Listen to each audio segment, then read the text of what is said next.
So, focusing in on one of the challenges that medications for mental health have when it comes to getting to the place that it needs to go to work, right? Its site of action is the function of our blood brain barrier. So, the blood brain barrier in the CNS is a protective mechanism, right? It protects the neural tissue from wide variations in blood composition as well as from toxins, infectious agents, etc. So other places in the body, there's more wide fluctuations in hormones, in levels of amino acids, potassium, etc.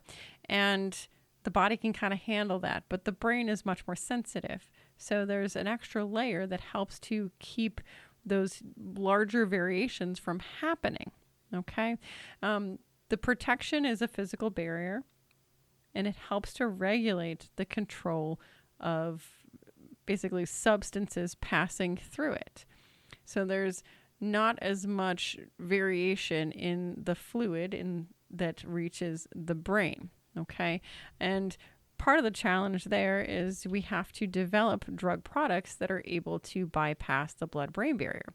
So how this can affect disease management is that we have to have lipophilic products or products that are of a size or of quality that it can get through the blood-brain barrier. And the challenge there is not all drugs that might be helpful in the CNS can do that unless we inject directly into the CNS, which we don't like to do. Remember, high risk of infection. But it also means that drugs that pass through the blood-brain barrier are often likely going to be able to pretty much go anywhere in the body. And we see with adverse effects or side effects of medications that there are a lot of body side effects that we see with medications that are designed for mental health management. So from a scientific history perspective, we had two individuals in particular, Paul Ehrlich and Edwin Goldman, who was Ehrlich's student, that actually studied the movement of dye in various compartments. So they looked at staining of basically the peritoneum of animals, and pretty much all of the organs became stained except the brain and the spinal cord. And this is really interesting. Goldman kind of took that a little bit further and utilized tryptin blue to inject into the periphery or into the brain, and they found that both directions were kind of controlled, right? So there was less staining in the periphery when the stain was applied to the central nervous system, and vice versa. So we figured it out through. I didn't figure it out. They figured it out. Nearly a century ago. By doing these staining experiments.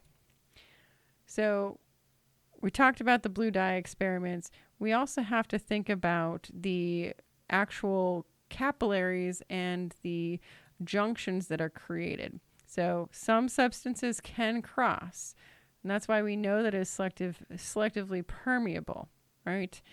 But we have these tight joints that are covered with astrocytes or glial cells that help to protect, right? So our typical capillary is just that singular layer, as you see on the left, where lipid-soluble substances can move around, and we have some pores, we have some openings, not as much protection, right?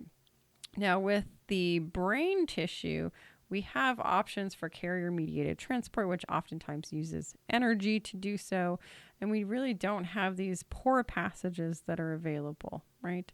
Now, lipid-soluble substances still have the opportunity to move across the blood-brain barrier. So there's a little bit of difference there. We have the astrocytes, and we don't have the same kinds of gaps that we see with our standard capillary. So in order for that drug to get into the CNS, it has to be lipid soluble to some degree, right? It has to be compatible or it has to be compatible with a carrier-mediated or active transport system within that astrocyte capillary, right?